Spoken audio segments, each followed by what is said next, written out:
Hello అండి. ఈరోజు నేను గోకర్ణ నుంచి ఏమేమి వస్తువులు తీసుకొచ్చుకున్నాను అనేది మీతో షేర్ చేసుకోబోతున్నాను. ఫస్ట్ నేను చూపిస్తుందయితే ముత్యాలు. ముత్యాలు ఒక 2 మీడియం సైజ్ దండలు తీసుకున్నాను. వీటిని చుట్టించుకోవాలన్నమాట.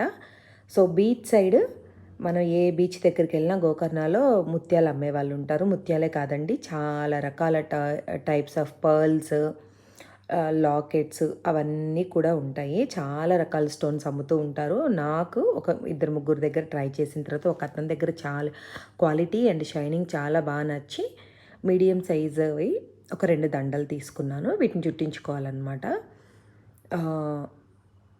ఈ వీడియో చూస్తున్న వాళ్ళైతే ఈ ముత్యాల దండని నేను ఎంత తీసుకున్నానో కాస్ట్ గెస్ చేయండి చూద్దాం. అండ్ ఇంకొకటి, నేను కొంబూచా ఫస్ట్ టైం ట్రై చేశాను. అక్కడ మష్రూమ్ ఫ్లేవర్తో దొరికిందనమాట. సో, ఇది గట్ ఫ్రెండ్లీ డ్రింక్ అనమాట. అండ్ ఇప్పుడు చూపిస్తున్న కవర్లో మొత్తం కూడా స్పైసెస్ తెచ్చుకున్నాను. సో, అక్కడ ఎక్కువ కొండ ప్రదేశాలు కదా, అక్కడ లోకల్లో ఎక్కువ స్పైసెస్ అనేది పండిస్తారు.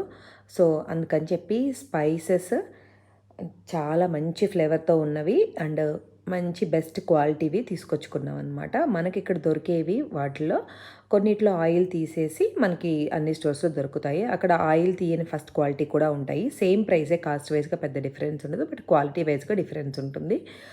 సో, యాలుక్కాయలు, లవంగాలు, దాల్చిన చెక్క, స్టార్ అనైస్, జాజికాయ, జాపత్రి, ఫ్లాగ్ సీడ్స్, చియా సీడ్స్, ధనియాలు, ఇలా రోజు వాడుకునే అన్ని రకాల మిరియాలు, లవంగాలు, అన్ని స్పైసెస్, వాటితో పాటు ఇంకా గసగసాలు, ఇలా అన్నీ తీసుకొచ్చుకున్నాను. సో, మెయిన్ ఏంటంటే క్వాలిటీ బాగుంటాయి. మనం 5, 6 యూస్ చేసే యాలుక్కాయలు, సపోజ్ యాలుక్కాయలు అనుకోండి, 5, 6 యూస్ చేసే దగ్గర ఒక 3, 2 యూస్ చేసినా కానీ ఫ్లేవర్ సరిపోతుంది. వాళ్ళు మనకి 3, 4 టైప్స్ చూపిస్తారు. మనకి కావాల్సింది తీసుకోవచ్చు. నేను లవంగాల్లో మాత్రం ఆయిల్ తీసివేసిన తర్వాత, అంటే థర్డ్ క్వాలిటీదే తీసుకున్నాను.